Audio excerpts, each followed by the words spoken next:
This segment is brought to you by all the major media outlets.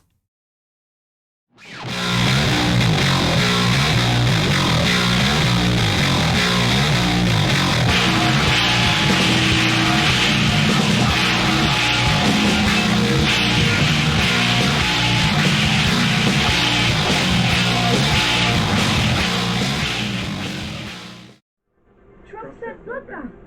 Trump said bloodbath. Trump said bloodbath. Trump said bloodbath. Trump said bloodbath. Trump said bloodbath. Trump said bloodbath. Trump said bloodbath. Trump said bloodbath. Trump said bloodbath. This is extremely dangerous to our democracy. This is extremely dangerous to our democracy.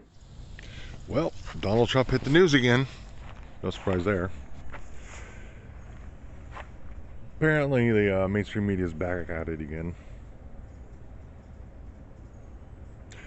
He was at a rally, and they took a 7-second clip out of the middle of a long speech. But in that part of it, he was talking about the auto industry. Now, China's building two large manufacturing plants down in Mexico, in order to avoid our import tariffs for the vehicles. Basically, shipping them in here for low cost. Anyways, I'm going to show you what the news did, how they spun it, and then what he actually said. And I'm borrowing a couple of clips from a show that I watch, the Benny Show. It fits perfectly, the memes he put up. Anyways, I'm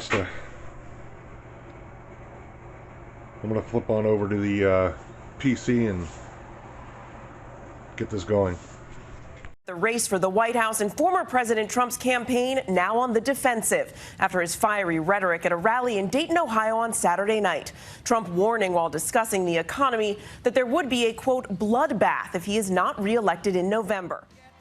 Tonight, Republicans forced to defend former President Donald Trump's controversial comment while discussing economic tariffs that there would be a bloodbath if he lost the 2024 election. We're going to put a 100% tariff on every single car that comes across the line, and you're not going to be able to sell those cars if I get elected. Now, if I don't get elected, it's going to be a bloodbath for the whole. That's going to be the least of it.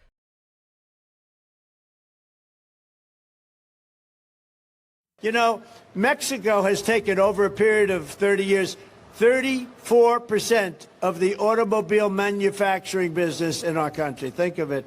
Went to Mexico.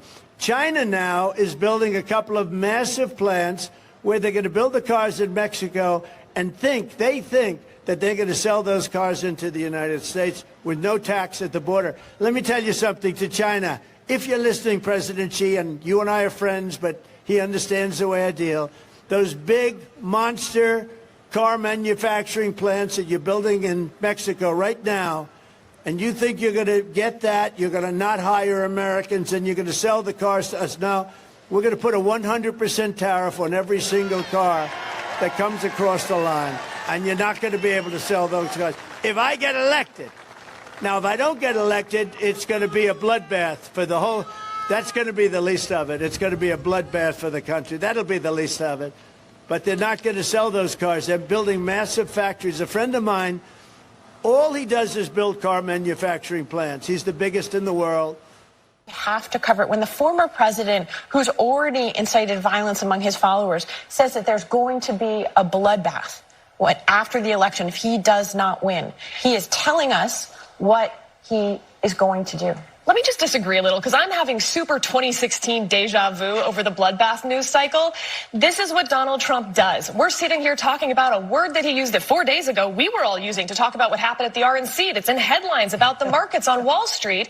And now we're not talking about his 100% tariff policy, which is bonkers. We're talking about whether he used the word bloodbath to mean this or that, whether he means violence.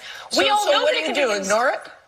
Oh, no, I think very much not. And look, I think the idea that one comment is going to change the minds of Trump voters, I think we've seen that before, to Sarah's point. We've long passed that news cycle. But the policies need to be focused on as well. And that's what the campaign is going to be and continues to be about. I'm sorry, I just have to say something. Like, Donald Trump is attacking, in a broad brush sense, the basic pillars of American democracy.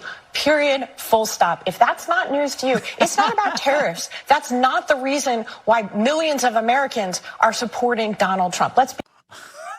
And that's it in a nutshell. I'll see you next time.